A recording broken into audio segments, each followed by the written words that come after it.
আসসালামু আলাইকুম রহমতুল্লাহ। প্রিয় দেশবাসী, দেশে এবং দেশের বাহিরে যে যেখান থেকে শুনছেন আমার কথাগুলো, সকলকে জানাই আন্তরিক মোবারকবাদ। আমাদের দেশে খুব একটা কথা নিয়ে মারপিট চলে, গ্যাঞ্জাম ঝগড়াঝাটি চলে, যেটা হলো ভারত বিরোধিতা, পাকিস্তান বিরোধিতা, দেশ বিরোধিতা। এগুলা এখন স্বাভাবিকতই দেশপ্রেমিক কারা, এইটা নিয়ে খুব হই হট্টগোল চলে। যেমন ওই 47-এ যুদ্ধ, এই তো যুদ্ধ, 71-এ যুদ্ধ, 54-তে যুদ্ধ, 52-তে যুদ্ধ, এগুলো সব এক একটা পলিটিক্যাল গেম। প্রত্যেকটাই শয়তানি চক্রান্ত করে, কিছু মানুষ সাধারণ জনগণ ফাঁদে পা দেয়, তারপর কোনো একটা ঘটনা ঘটে যায়, সেটা পক্ষে হোক বিপক্ষে হোক। তো এইভাবে চলতে থাকে। আসলে মূল চক্রান্তটা ভারতেই। এরা সবসময় অখণ্ড ভারতের চিন্তা চেতনা লালন করে এবং ভারতকে অখণ্ড রাখতে চায়। তো সেটা কোন অখণ্ড? সেটা হলো ভারত, বাংলাদেশ, পাকিস্তান, শ্রীলঙ্কা, আফগানিস্তান, এগুলো সব নিয়েই ভারতবর্ষ। তো ভারত অখণ্ড রাখতে চায় এনারা। এখন ভারত অখণ্ড রাখতে চায়, এটা আবার এইরকম না যে সব দেশের মানুষ সবভাবে, সব ধর্মের লোক স্বাধীনতা নিয়ে বসবাস করবে, এরকম না। সেটা কি? সেটা হলো এই উপমহাদেশে শুধুমাত্র হিন্দুরা থাকবে, গোটা দুনিয়ায় শুধুমাত্র হিন্দুরা থাকবে, হিন্দু ছাড়া আর অন্য কেউ থাকতে পারবে না। এটাই হলো তাদের মূল উদ্দেশ্য, চিন্তা চেতনা। এবং গোটা মানবজাতি, এশিয়া মহাদেশের গোটা মানবজাতি গরুর গোবর খাবে, গরুর প্রস্রাব খাবে, এইসব পায়তারা করবে, এগুলাই তাদের মূল উদ্দেশ্য। কিন্তু আসলে এইভাবে ভারত অখণ্ড থাকবে না। ভারতকে অখণ্ড করতে হলে ভারত এমন কিছু রাজনৈতিক দূরদর্শিতা দেখাতে হবে, মানে এমন কিছু রাষ্ট্র পরিচালনার উন্নত দিক এবং সহনশীল সামাজিক আত্মমর্যাদা সম্পন্ন দিক উপস্থাপন করতে হবে এবং প্রমাণ করতে হবে যে আমরা একমাত্র জাতি যারা গোটা এশিয়ার মানুষের আত্মসম্মান, মানবতাবোধ এবং আত্মমর্যাদা স্থাপন করে সকলের জন্য মানে সুফল জীবনযাপন করার বা মানবিক জীবনযাপন করার কিংবা আত্মমর্যাদা সম্পন্ন জীবনযাপন করার পরিবেশ তৈরি করতেছি এবং নিয়ন্ত্রণ করতেছি, আমরা এতে সক্ষম। তবেই মাত্র অখণ্ড ভারত না, অখণ্ড দুনিয়াই কায়েম করতে পারবা তোমরা, যদি না ওই হিংসা বিদ্বেষ না করো। তা আসলে এগুলো হইলো ভুয়া, এটা সম্ভব না, পারবেও না। তো এখন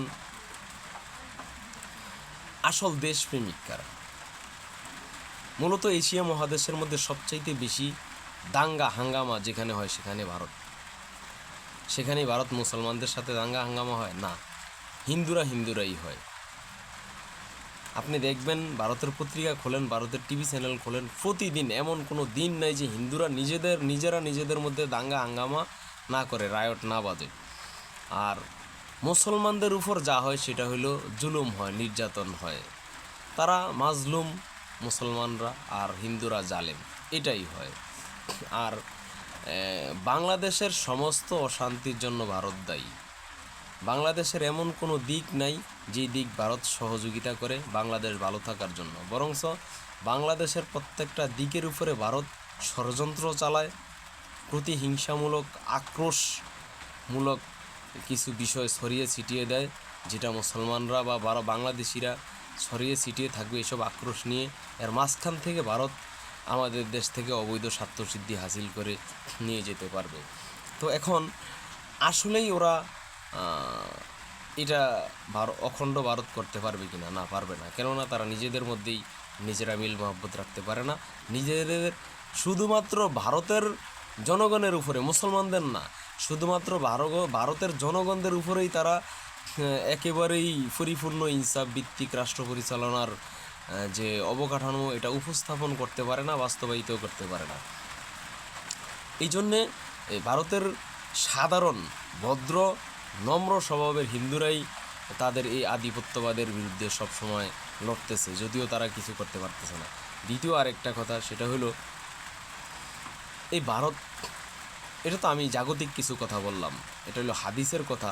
আল্লাহ রাসূল সাল্লাল্লাহু আলাইহি ওয়াসাল্লাম বলছেন যে মুবাল্লিগিনা বিমুলুকিল হিন্দে, হিন্দুস্তানের রাজা বাদশাদেরকে রশি দিয়ে বেঁধে ফিলিস্তিনে শামে নিয়ে যাওয়া হবে। তার মানে ভারত অখণ্ড হওয়া তো দূরের কথা, আল্লাহ রাসূল সাল্লাল্লাহু আলাইহি ওয়াসাল্লাম বলতেছেন যে ভারত টুকরা টুকরা হবে। রাজা বাদশাগণ কখন হবে? রাজা একজন, বাদশাহ একজন, কিন্তু গণ তার মানে অনেকজন। কখন হবে? যখন ভারত ভাঙিয়া টুকরা টুকরা হয়ে যাবে। তো ভারত ভাঙিয়া টুকরা টুকরা হবে, এটা রাসূল সাল্লাল্লাহু আলাইহি সাল্লামের কথা। আপনারা চাইলেও ভারতকে অখণ্ড রাখতে পারবেন না, চাইলে ভারতকে এই পতন থেকে আটকে রাখতে পারবেন না। বুলেট মিস হইতে পারে, বুলেট মিস হইতে পারে, কিন্তু রাসূল সাল্লাল্লাহু আলাইহি সাল্লামের হাদিস কোনো কালে মিস করে না, ভবিষ্যতেও করব না ইনশাল্লাহ।